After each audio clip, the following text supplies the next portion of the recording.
یا ایھا الذین آمنو، اے اہل ایمان، اذا قمتم الی الصلاۃ، جب تم نماز کے لیے اٹھو، تیاری پکڑو، کھڑے ہو، فاغسلوا وجوہکم، تو دھو لیا کرو اپنے چہروں کو، یعنی وضو کا طریقہ آ رہا ہے۔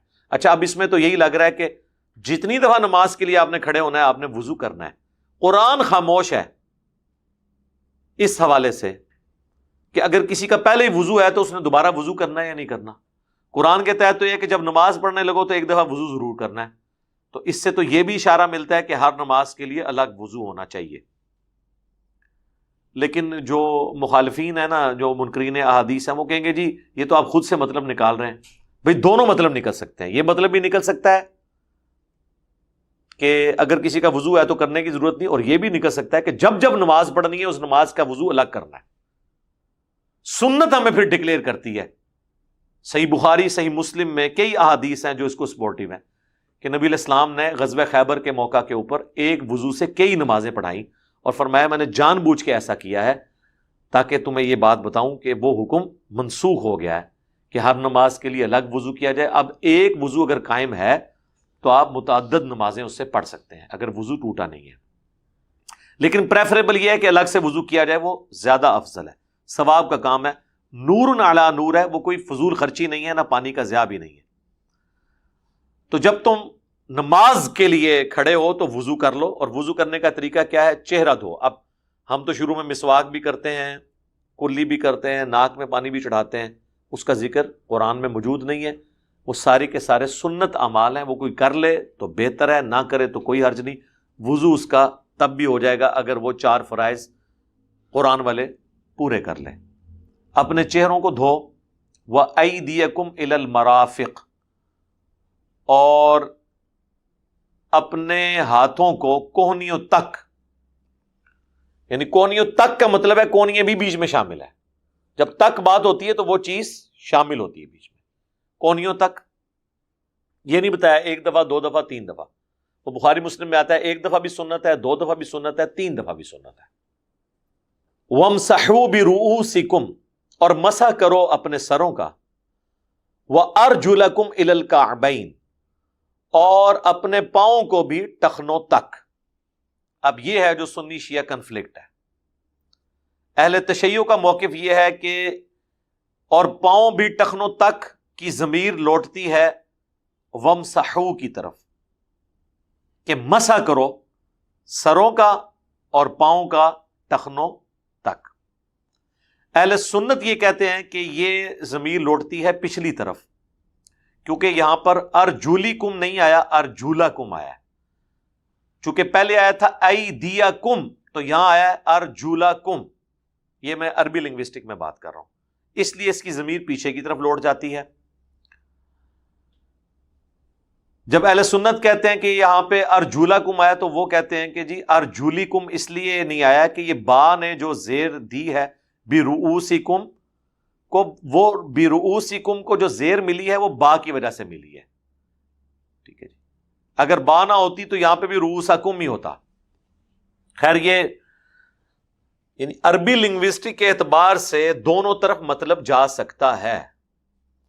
اہل تشیع کا موقف اس حوالے سے، یعنی اگر ہم اس کو کمپیئر کریں تو زیادہ مضبوط ہے۔ اور دوسری شاہ جی طرف نہیں دیکھنا۔ اعوذ باللہ من الشیطان الرجیم، بسم اللہ الرحمن الرحیم۔ یا ایھا الذین آمنوا اذا قمتم الی الصلاۃ فاغسلوا وجوہکم، اے ایمان والو جب کبھی بھی تم نماز کی طرف کھڑے ہو تو اپنے چہروں کو دھو لیا کرو۔ چہرہ جہاں سے ماتھے کے بال عموماً جمتے ہیں، اس سے لے کر تھوڑی کے نیچے تک، اور ایک کان کی لو سے لے کر دوسرے کان کی لو تک۔ تو یہ پہلی چیز ارشاد فرمائی کہ اپنے چہروں کو دھو لیا کرو۔ وَأَيْدِيَكُمْ، اور اپنے ہاتھوں کو۔ عربی زبان میں ید کا لفظ جو ہے وہ شولڈر سے لے کر پورے ہاتھ پر بولا جاتا ہے، یوں، تو اس لیے ساتھ ہی مینشن کر دی اس کی باؤنڈریز بھی۔ وَأَيْدِيَكُمْ إِلَى الْمَرَافِقِ، اور اپنے ہاتھوں کو دھو لیا کرو کوہنیوں تک۔ تک کا مطلب ہے کہ کوہنیاں بھی بیچ میں شامل ہیں۔ جیسے ہم کہتے ہیں کہ اسلام آباد سے جہلم تک کا سفر، تو جہلم بھی اس میں شامل ہوگا، جہلم میں پہنچیں گے تو تبھی سفر مکمل ہوگا. تو کوہنیوں کو بھی دھو لیا کرو. دو چیزیں، وَامْسَحُوا بِرُؤُوسِكُمْ، اور مسح کر لیا کرو اپنے سروں کا. اب اس میں مطلقاً سر کا ذکر آیا تو پورے سر کا مسح ہے، وہ انشاءاللہ بخاری اور مسلم کی متفق علیہ احادیث کی روشنی میں آگے بیان بھی کر دوں گا. وَأَرْجُلَكُمْ إِلَى الْكَعْبَيْنِ، اور پاؤں کو ٹخنوں تک. کیا کرنا ہے؟ اگر ترتیب میں دیکھیں تو اس کا مطلب یہی ڈائریکٹ بن رہا ہے کہ پاؤں کو ٹخنوں تک مسح کر لو، لیکن عربی لنگوسٹک کے اعتبار سے یہ ترجمہ غلط ہے. اس کی وجہ یہ ہے کہ برؤوسکم کی جو بے آ رہی ہے، با جس کو عربی میں کہتے ہیں، تو یہ آگے جتنے الفاظ آئیں گے اس کو زیر دے گی اگر اس کے تحت ہوں گے. تو اگر آیت یہ ہوتی برؤوسکم وارجلکم تو پھر ترجمہ یہ بنتا کہ مسح کرو اپنے سروں کا اور اپنے پاؤں کا بھی. لیکن یہاں آیا ہے وارجلکم، زبر آ گیا. اس کی مثال قرآن پاک میں سورۃ النساء کی آیت نمبر 136 ہے. یا ایھا الذین آمنوا آمنوا باللہ ورسلہ والکتاب الذی نزل علی رسلہ. دیکھیں ساری زیر آ رہی ہیں. باللہ، اللہ کے ساتھ با آئی تو ہا کے نیچے زیر آئی تو آگے ورسولہ، ورسولہ لفظ ہوتا ہے، لیکن رسولہ کی لام کی جو زیر ہے وہ اس کی وجہ سے بنی ہے، با کی وجہ سے. لیکن یہاں کیا ہے؟ برؤوسکم وارجلکم. جس طرح پیچھے آیا تھا وَأَيْدِيَكُمْ إِلَى الْمَرَافِقِ، تو یہاں آیا وَأَرْجُلَكُمْ إِلَى الْكَعْبَيْنِ، اور پاؤں کو دھو لیا کرو ٹخنوں تک، اور ٹخنے بھی اس میں شامل ہیں.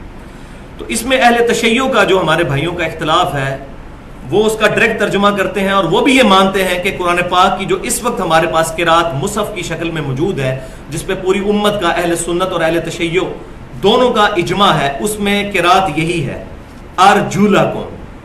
اس کا ترجمہ ان کے نزدیک بھی یہی بنتا ہے. لیکن وہ کہتے ہیں کہ قرآن پاک چونکہ 7 قرات میں نازل ہوا، اور ہم بھی مانتے ہیں اس بات کو، بخاری اور مسلم میں بھی موجود ہے، تو وہ کہتے ہیں کہ ایک قرات کے اندر ارجلکم بھی ہے. تو بالکل ہے، اہل سنت کی قرات میں بھی ارجلکم ہے، لیکن وہ موزوں اور جرابوں پر مسح کے اعتبار سے ہے. باقی قرآن پاک کا جو اس وقت مصحف موجود ہے اس کا ترجمہ یہی بنتا ہے، بالکل ایمانداری کے ساتھ. اور میرے بارے میں تو کوئی بدگمانی اس حوالے سے کر نہیں سکتا، میں تو پوری امت کے معاملات کو ساتھ لے کر چلتا ہوں. پوری علا وجہ بصیرت اس کا ترجمہ یہی بنتا ہے کہ پاؤں کو دھو لیا کرو ٹخنوں تک. مصنف ابن ابی شیبہ میں باقاعدہ ایک پورا چیپٹر ہے کہ ان اصحاب کا بیان جو پاؤں کا مسح کرنے کا قائل تھے وضو کے. اس میں صحیح سند کے ساتھ ہے، شیخ زبیر علی صاحب نے اپنے رسالے میں بھی لکھا ہے کہ اکرمہ جو تھے تابعی عبداللہ ابن عباس کے شاگرد، وہ پاؤں کا مسح کیا کرتے تھے، اور وہ کہتے تھے میں قرآن کے حکم پر عمل کر رہا ہوں. لیکن اس میں ایک تابعی کا میں نے بتایا تھا پچھلی دفعہ بھی کہ سیدنا اکرمہ جو ابن عباس رضی اللہ تعالی عنہما کے شاگرد تھے، ان سے المصنف ابن ابی شیبہ میں انٹرنیشنل نمبرنگ کے مطابق 178 نمبر اثر ہے کہ وہ پاؤں کا مسح ہی کیا کرتے تھے اور اسی کی طرف لوگوں کو قائل کرتے تھے.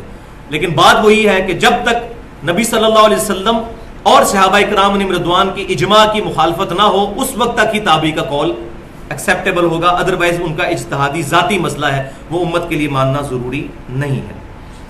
تو ڈائریکٹ بھی اگر پاؤں پہ کو مسح کر لیتا ہے تو اس کا وضو درست ہے. عبداللہ ابن عباس کے شاگرد اکرمہ، ان سے زیادہ اب کون قرآن جانتا ہے، اور اہل سنت کی کتاب ہے المصنف ابن ابی شیبہ. لیکن اس میں ایک تابعی کا میں نے بتایا تھا پچھلی دفعہ بھی کہ سیدنا اکرمہ جو ابن عباس رضی اللہ تعالی عنہما کے شاگرد تھے، ان سے المصنف ابن ابی شیبہ میں انٹرنیشنل نمبرنگ کے مطابق 178 نمبر اثر ہے کہ وہ پاؤں کا مسح ہی کیا کرتے تھے اور اسی کی طرف لوگوں کو قائل کرتے تھے.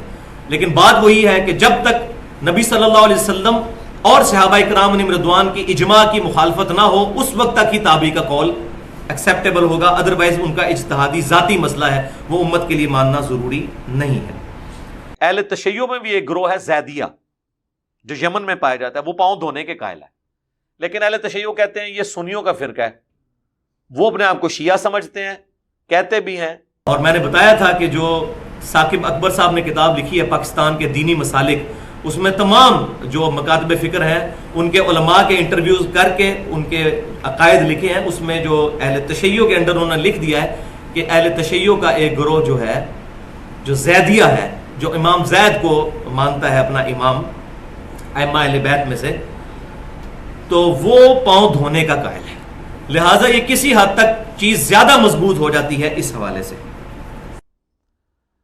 باقی آپ کو صحیح بخاری میں بھی اشارہ ملے گا، اب میں اس طرح کی لینگویج نہیں استعمال کرتا ورنہ آپ کو بری لگے گی، میں کنٹرول الفاظ میں بات کرتا ہوں۔ صحیح بخاری میں ایک حدیث ہے کہ حضرت علی رضی اللہ تعالیٰ عنہ کوفے کی مسجد میں نا نماز ظہر کے بعد احکامات سکھایا کرتے تھے، چونکہ کوفے میں آپ نے دارالخلافہ شفٹ کر لیا تھا، تو ایک دفعہ آپ نے لوگوں کو وضو کر کے دکھایا، اینڈ پہ انہوں نے وضو کا بچا ہوا پانی کھڑے ہو کر پیا اور کہا کہ میں نے دیکھا ہے کہ تم لوگ کھڑے ہو کر پانی پینے کو معیوب سمجھتے ہو، جبکہ میں نے نبی علیہ السلام کو کھڑے ہو کے پانی پیتے ہوئے دیکھا ہے۔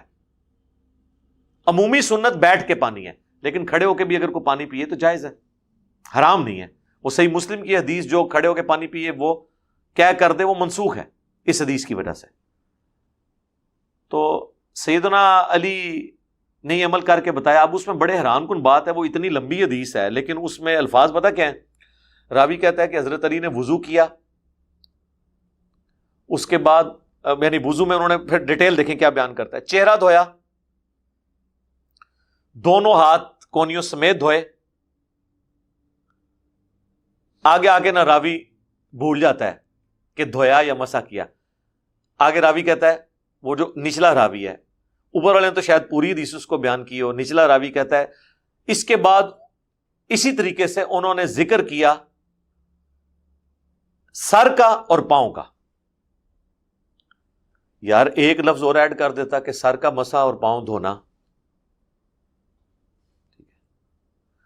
اور پھر اس کے بعد یہ ہے کہ وضو کا بچا ہوا پانی پیا، پھر لوگوں سے خطاب کر کے کہا کہ تم لوگ معیوب سمجھتے ہو، حالانکہ میں نے اتنی لمبی حدیث میں ایک جملہ کام کرنے کی کیا ضرورت تھی راوی کو؟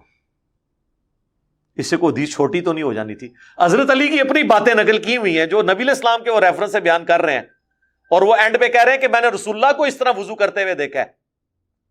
اس میں راوی جب وہ پاؤں کا اور سر کا ذکر آیا نا تو کہتا ہے اسی طریقے سے راوی نے پھر سر کا اور پاؤں کا ذکر کیا۔ کیا ذکر کیا؟ اسی طریقے سے ذکر کیا تو اس کا مطلب ہے سر دھویا، تو وضو میں تو نہیں دھویا جاتا۔